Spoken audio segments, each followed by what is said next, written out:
Pinagkakaguluhan ngayon ang mga kaganapan bago ang bakbakan nila ng ating kababayan na si Jerwin Ancas at ang IBF Super Flyweight Champion na si Fernando Daniel Martinez na nangyari noong October 8 sa Amerika sa Dignity Health Sports Park sa Carson, California. Ang kapatid ng former WBO Bantamweight Champion Janriel Casimero na si Jason Casimero ay sa wakas nagharap na sila ng strength and conditioning coach dati ni Cuadro Alas na si Coach Memo Ridia. At katunayan, malayo pa lang si Jason ay tinatawag na niya ito at sinabing hinihintay niya talaga ang pagkakataon na magkita sila. At pabiro pang hinamon si Jason ni Coach Memo na magbakbakan sila o maglalaban kahit 2 rounds lang. Natawa naman si Jason sa biro ni Coach Ridia at nagkamustahan sila.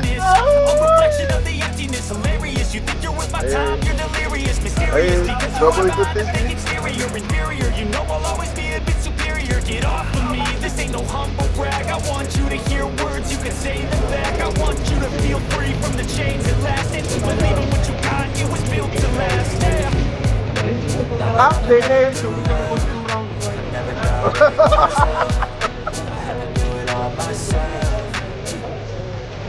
I don't ever slow up, no I don't take shit. I got no love for the fakeness. If you wanna play tough and wanna hate this, I'll always show up and make a statement. I don't ever slow up, no I don't take shit. I got no love for the fakeness. If you wanna play tough and wanna hate this, I'll always show up and make a statement. Gonna learn the consequence of being incompetent. Mental health is confidence. Todo pa picture naman ang Manny Pacquiao Promotions boxers na sina Jonas Sultan at Yumir Marshall nang nakita nila si Jason.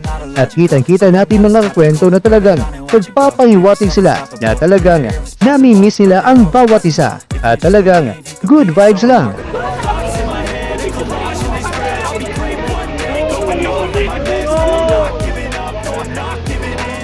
Hey, what's up? Hey.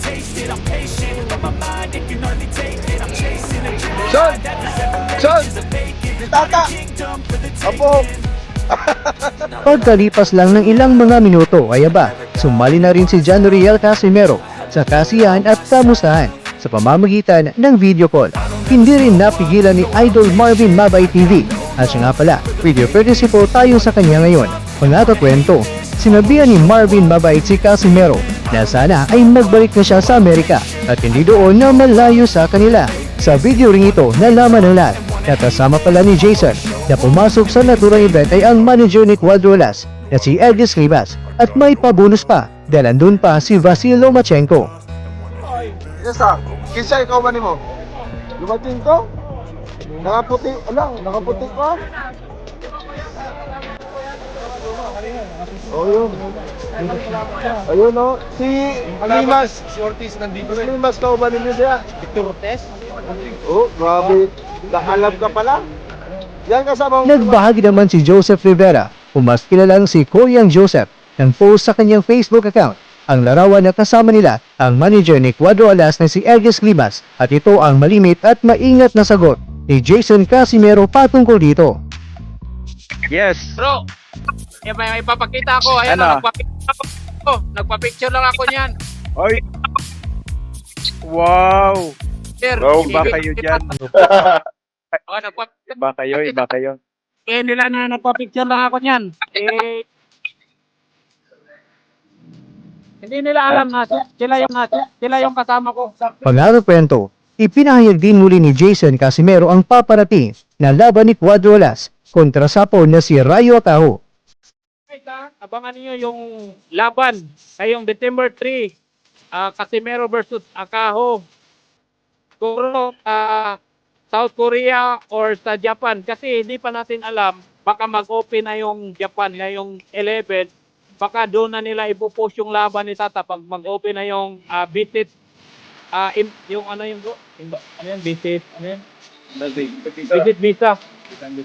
Yung visit visa. Baka mag-open na yung visa ng Japan, baka doon po gaganapin yung laban ni Tata.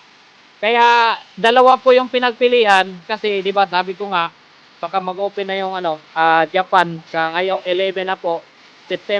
October 11 mag-open na po yung Japan, yung visit visa nila. Baka po doon po gaganapin sa Japan yung laban. Pero nakalaan naman po sa sulat po sa kontrata, South Korea po or Japan. Samantala, todo ensayo naman sa ngayon sa Gallagher's Boxing Gym sa England ang WBO Bantamweight Champion na si Paul Butler. Ito ang paghanda niya para sa undisputed Bantamweight World Championship showdown nila sa the Japanese monster na si Naoya Inoue.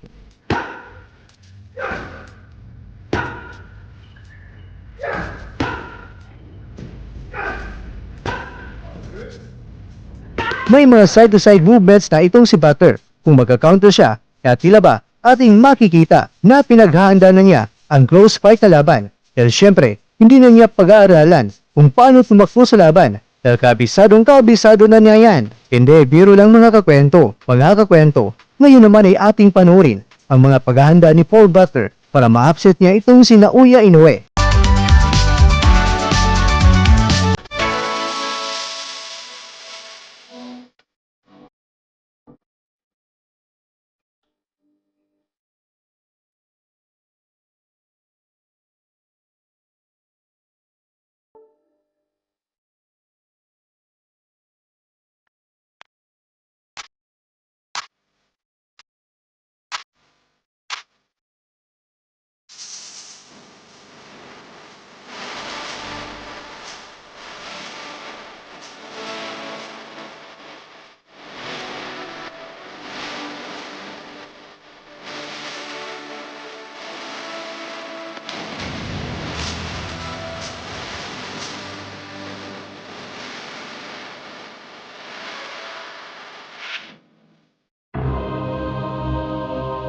Mga kakwento, bago tayo magtatapos, ay sasabihin ko muna sa inyo na kalma ka muna dyan.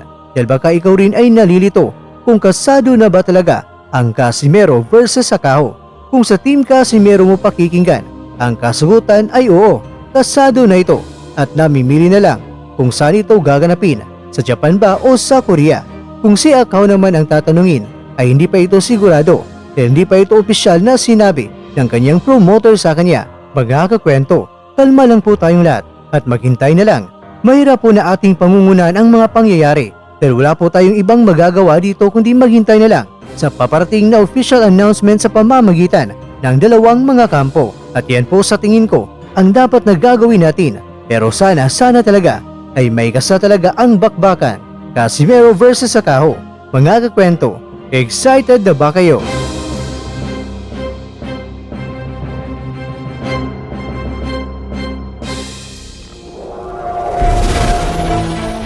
At dyan, nagtatapos ang ating kwento.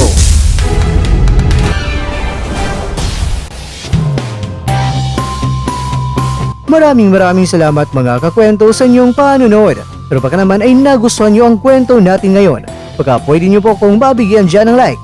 At kung hindi mo pa nagawa ito, yaba, gawin mo na. Please subscribe to Kwentong Iba na Kwento. Alright. Like, share, and subscribe. At bago tayo magtatapos ay shoutout muna tayo dyan kay kakwentong Farmer Jimmy. Shoutout siyo dyan kakwento. Kay kakwentong Joe Warlock Channel. Kay kakwentong Ramser Tip Mud. Kay kakwentong Christopher Pamplona. At ikaw kakwentong nanonood ngayon, shoutout siyo dyan. Bueno, hanggang dito lang po muna ang ating kwentuhan. At abangan nyo lang po ang ating susunod na video. At dito lang po yan sa isang channel na kung saan maaaring ito'y mga kwentong di pa na kwento sa inyo.